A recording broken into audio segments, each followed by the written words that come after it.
नमस्कार, मैं डॉक्टर रविशंकर शर्मा आज एक बहुत ही महत्वपूर्ण और गंभीर विषय पे चर्चा करने के लिए आमंत्रित कर रहा हूँ डॉक्टर दिलीप जी मोदी, जो K-12 एजुकेशन के अंदर 42 साल का अनुभव रखते हैं और इन्होंने अभी हाल ही में एक वीडियो संदेश के माध्यम से स्कूलों के लिए एक एडवाइजरी जारी करी। मैं चाहता हूँ कि सर अपनी बात इस पे रखें। Thank you very much Ravi जी।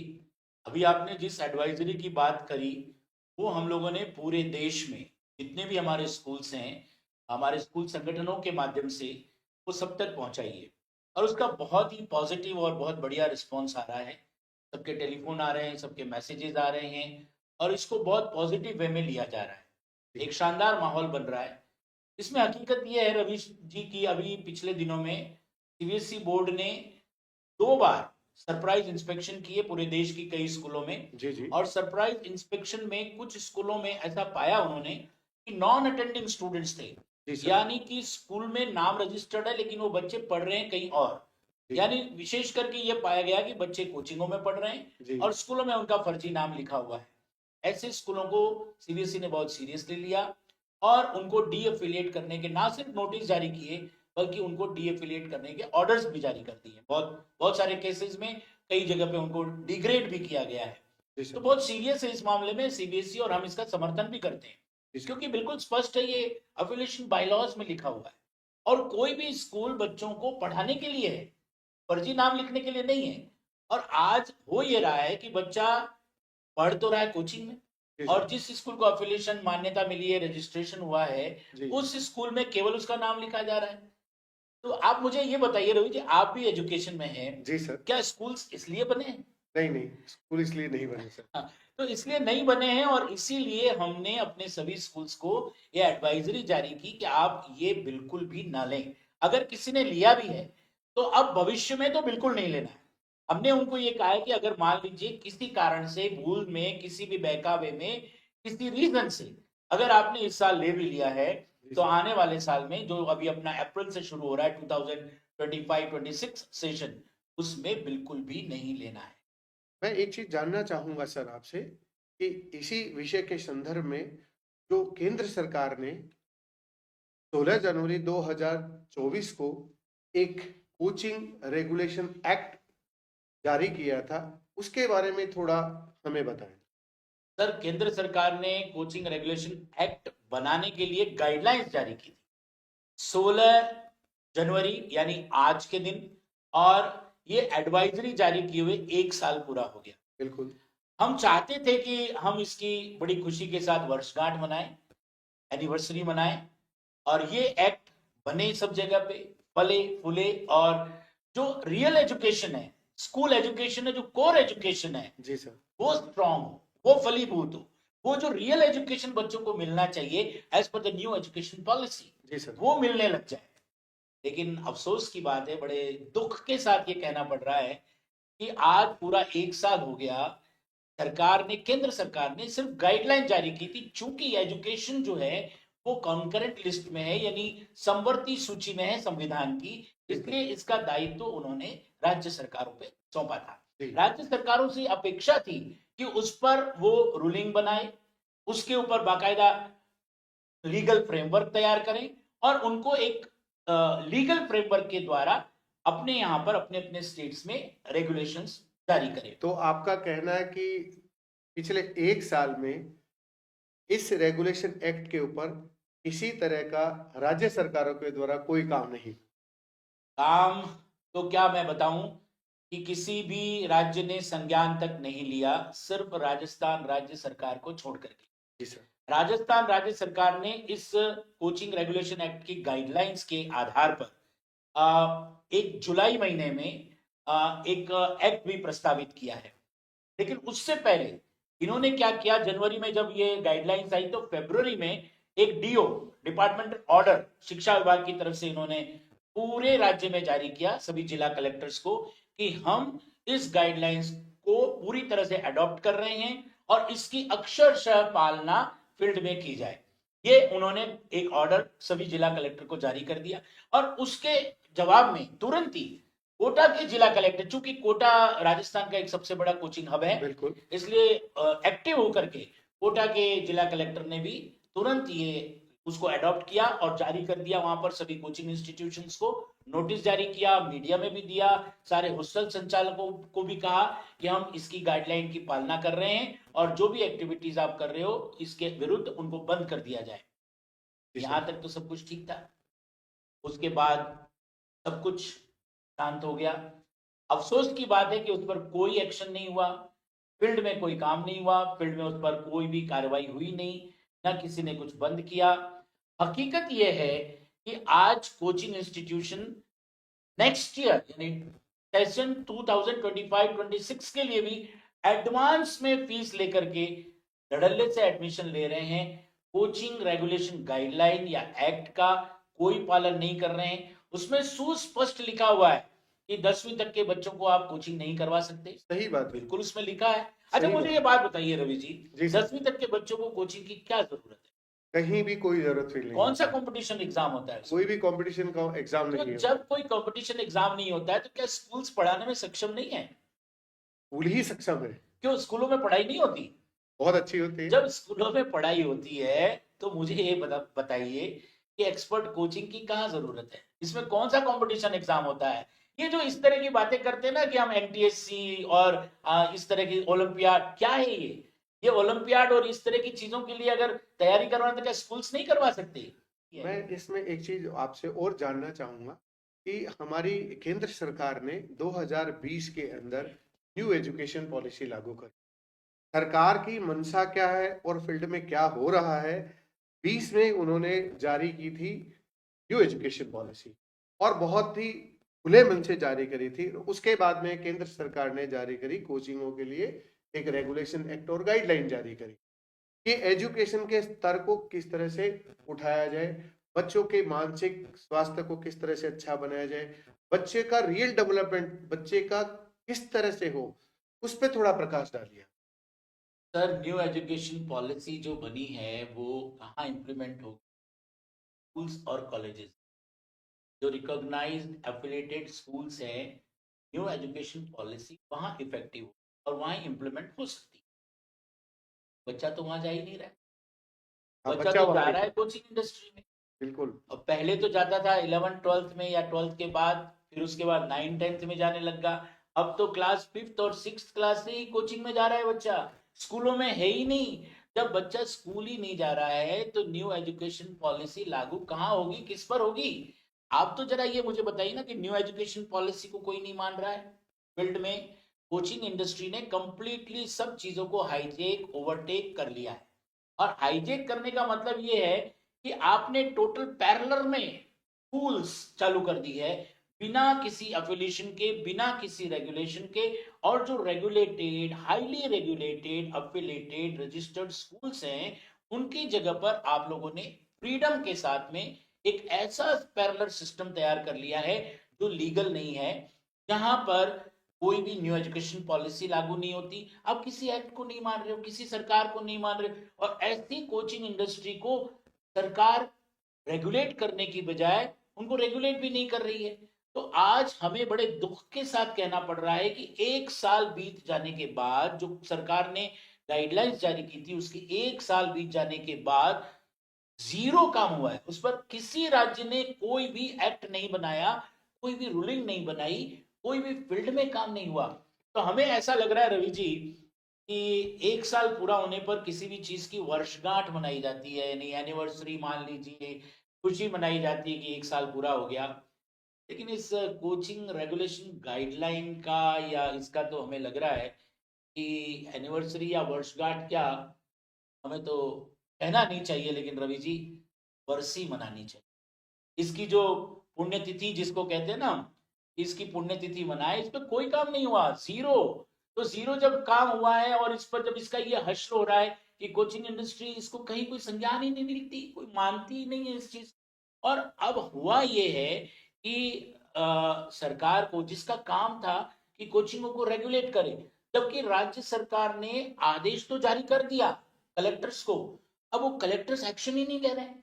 यहाँ हो ये रहा है कि पता नहीं कौन सा अज्ञात, लिखित में तो ऑर्डर एक है लेकिन मौखिक कोई ऑर्डर आया होगा उनके पास, मुझे नहीं पता, लेकिन सूत्रों के हवाले से कुछ जानकारियां ऐसी आ रही है कि उनके ऊपर कोई मौखिक ऑर्डर ऐसे आया है कि इन ऑर्डर्स को इंप्लीमेंट फील्ड में नहीं करना है और सब काम रुका हुआ है। कोचिंग इंडस्ट्री जैसी चल रही थी वैसी ही चल रही है, अगले सालों के लिए भी वैसी ही चल रही है। तो हम क्या माने इसको? हम तो ये माने कि कोचिंग इंडस्ट्री ने पूरी तरह से अपने पॉलिटिकल सिस्टम को, यानी प्रशासन को, कोर्ट को, सबको बाईपास कर दिया है। रवि जी, यहां तक कि सुप्रीम कोर्ट ने 2006 में SFI, student federation of India, 2006 में वहां से चल रहा है ये केस कि कोचिंगों को रेगुलेट किया जाए, क्योंकि आत्महत्याएं, सुसाइड्स, घटनाएं, दुर्घटनाएं, शिकायतें, अलग अलग तरह की अनियमितताएं इतनी हो रही थी कि स्टूडेंट फेडरेशन को कोर्ट में, हाई कोर्ट में, सुप्रीम कोर्ट में जाना पड़ा। और सुप्रीम कोर्ट ने उस वक्त ये गाइडलाइंस सरकार को ऑर्डर किया था। रवि सर, बड़े अफसोस के साथ कहना पड़ रहा है कि जिन लोगों का काम कोचिंग को रेगुलेट करना था, चाहे वो पॉलिटिशियन हो, चाहे वो ऑफिसर्स हो, अधिकारी हो, फील्ड में काम करने वाले लोग हों, पुलिस हो, जिनका काम कोचिंगों को रेगुलेट करना है, अगर वही कोचिंगों को प्रमोट करने लग जाए, उनकी मार्केटिंग करने लग जाए, उनका पक्ष लेने लग जाए, तो ये देश कहाँ जा रहा है? और यही हकीकत है। आज जो बड़े बड़े राजनेता हैं, बड़े बड़े अधिकारी हैं, वो कोचिंगों की मार्केटिंग कर रहे हैं। हमारे यहाँ आ जाओ, यहाँ सुरक्षित है, यहाँ कोई खतरा नहीं है, इस तरह की बातें करके वो एक लोकेशन को, एक उस जगह को सिर्फ बचाना चाहते हैं। पूरे देश का एजुकेशन सिस्टम, स्कूल सिस्टम उसकी बलि चढ़ा रहे हैं, सिर्फ और सिर्फ अपने पॉलिटिकल इंटरेस्ट के लिए या अपने वेस्टेड इंटरेस्ट के लिए, अपने वोट बैंक के लिए। बहुत गलत हो रहा है रवि जी। इसीलिए हम कहते हैं कि ये इस रेगुलेशन की बरसी है, वर्षगांठ नहीं। बड़े दुख के साथ कहना पड़ रहा है कि हम बरसी मनाएं, श्रद्धांजलि दें, तर्पण करें या वर्षगांठ मनाएं। बड़े अफसोस की बात है।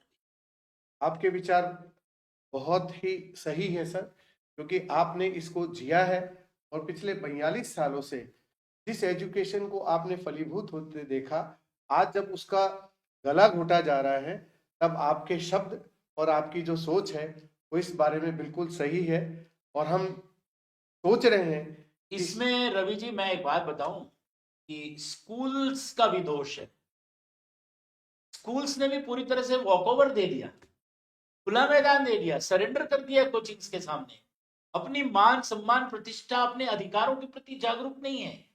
आज स्कूल्स वालों ने कोचिंगों को अपनी एंट्री दी है, आज उनके साथ कोलैबोरेशन और कोऑपरेशन कर रहे हैं, उनके साथ एसआईपी, स्कूल इंटीग्रेटेड प्रोग्राम कर रहे हैं, अपने बच्चे उनको दे रहे हैं।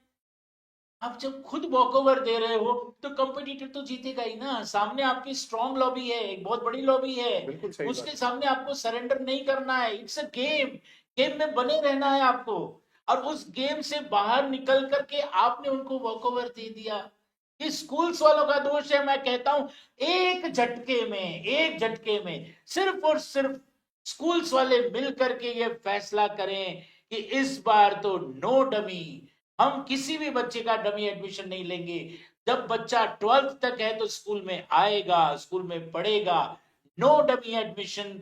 अगर ये फैसला एक बार कर ले, एक ही झटके में कोचिंग इंडस्ट्री को बैकफुट पे आना पड़ेगा और स्कूलों को अपनी मान सम्मान प्रतिष्ठा, जो हरियाली, जो चहक महक उनकी स्कूलों में है, जो 360 degree development 21st century NEP के अनुसार कर सकते हैं स्कूल वाले, वो डेफिनेटली कर पाएंगे। बस एक डिसीजन मिल के लेना पड़ेगा, नो डमी एडमिशन, मतलब नो एडमिशन। तो सर, जो आने वाला सत्र है उससे पहले क्या हम सरकार या कोर्ट या जो भी इसके लिए जिम्मेदार लोग हैं उनसे कोई उम्मीद कर सकते हैं, क्या ये आज का बच्चा है वो इसी तरह से इनके बीच में पिसता है? बिल्कुल नहीं, उम्मीद पूरी है। उम्मीद नहीं, निश्चित है। कोचिंग रेगुलेशन एक्ट लागू होगा, फील्ड में होगा, होना ही चाहिए, क्योंकि वरना तो न्यू एजुकेशन पॉलिसी कोलैप्स हो जाएगी। न्यू एजुकेशन पॉलिसी इंप्लीमेंट हो ही नहीं सकती अगर कोचिंग इंडस्ट्री है तो। आप देखिए ना, उसमें लिखा हुआ है न्यू एजुकेशन पॉलिसी में कि कोचिंग इंडस्ट्री को डिस्करेज किया जाएगा, उनको किसी तरह से पनपने नहीं दिया जाएगा, उसको चेक किया जाएगा, उस पर नियंत्रण लागू किया जाएगा। एजुकेशन पॉलिसी ये कह रही है तो निश्चित रूप से ये चीज तो होगी।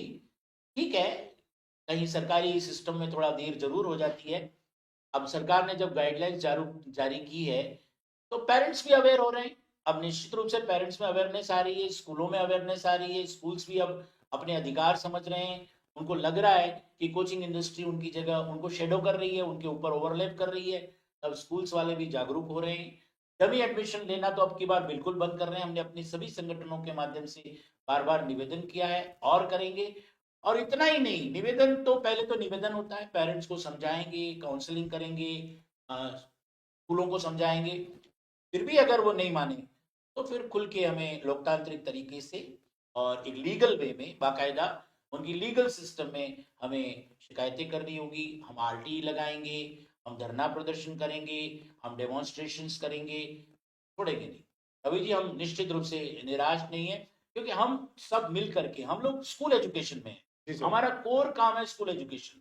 तो कोर काम जो रिकॉग्नाइज्ड है, जो लीगलाइज्ड है, जो अफिलिएटेड है, उस काम को अगर कोई दूसरा हमसे छीन के ले जाए, ये तो चलेगा नहीं।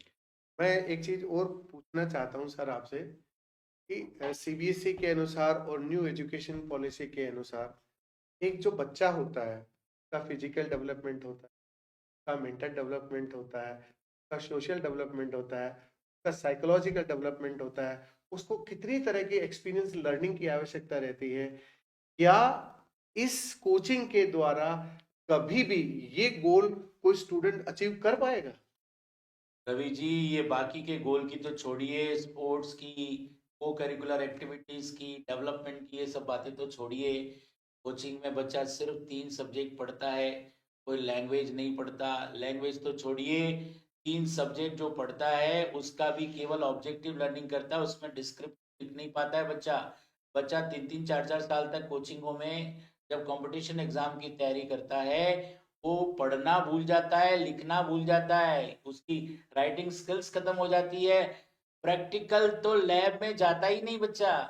कोचिंगों में पढ़ने वाला बच्चा, ये देश का दुर्भाग्य है कि साइंस का बच्चा 11th और 12th पास कर लेता है, लेकिन लेबोरेटरी में, लैब में एक दिन भी प्रैक्टिकल के लिए सिर्फ तब जाता है जब उसकी फाइनल बोर्ड में प्रैक्टिकल की एग्जाम होती है, और वहां सब कुछ मैनेज हो रहा है।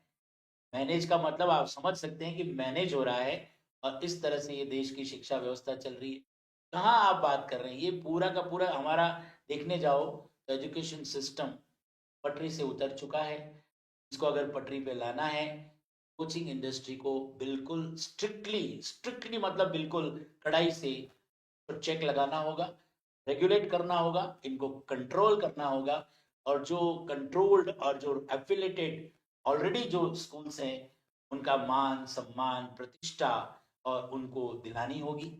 गुरुकुल पद्धति थी हमारी, हम लोग एक विश्व गुरु बनने जा रहे हैं और बनने डिजर्व करते हैं। लेकिन रवि जी, कोचिंग की बैसाखी पे चल के तो विश्व गुरु। मैं अंत में आपसे एक कंक्लूजन रिमार्क चाहता हूँ कि ये समाज, ये बच्चे, ये अभिभावक और ये स्कूल के जितने भी साथी लोग हैं, वो आपसे बहुत उम्मीद रखते हैं कि किस तरह से आने वाले समय में हम अपनी इस न्यू एजुकेशन पॉलिसी को लागू करते हुए किस तरह से हम एजुकेशन को आगे बढ़ाएं और भारत को विश्व गुरु बनाएं। ये तो होगा रवि जी, हम बिल्कुल। देखिए, गुरु जो होता है वो दशा और दिशा बदल भी सकता है। और जब चाणक्य के रूप में गुरु जब आ जाता है तो निश्चित रूप से वो बहुत कुछ कर गुजरता है। जब हमारे साथ में नियम है, कानून है, कायदे हैं, तो इस सिस्टम को भी हमारे साथ आना पड़ेगा। कि इसमें एक वायरस आ गया, ये वायरस इसमें प्रवेश कर गया है। लेकिन जब कोई वायरस किसी सॉफ्टवेयर में या किसी चीज में आ जाता है, डाला भी तो जाता है। वायरस का, हर वायरस का तोड़ होता है। और इस कोचिंग के वायरस का तोड़, चाहे वो हाई कोर्ट हो, सुप्रीम कोर्ट हो, केंद्र सरकार हो, राज्य सरकार हो, या कोई और हो, हमें जिसका भी सहारा लेना होगा हम लेंगे। लेकिन इस कोचिंग इंडस्ट्री को नकेल डालेंगे इनमें कि अपना काम करें, हमारे काम में दखल अंदाजी न। जिस काम के लिए हम बने हैं वो हमें करने दें। जो काम वो करना चाहते हैं, एंट्रेंस की तैयारी 12वीं के बाद वो अपनी सीमा में रहें, हमारी सीमा में प्रवेश। बहुत अच्छी चर्चा रही आज की हमारी डॉक्टर दिलीप जी मोदी के साथ, और हम उम्मीद करते हैं कि आने वाले समय में बहुत अच्छे से न्यू एजुकेशन पॉलिसी इम्प्लीमेंटेशन होगा और ये जो कोचिंग रेगुलेशन एक्ट है वो भी निश्चित तौर पे लागू होगा। Thank you very much sir. धन्यवाद। Thank you.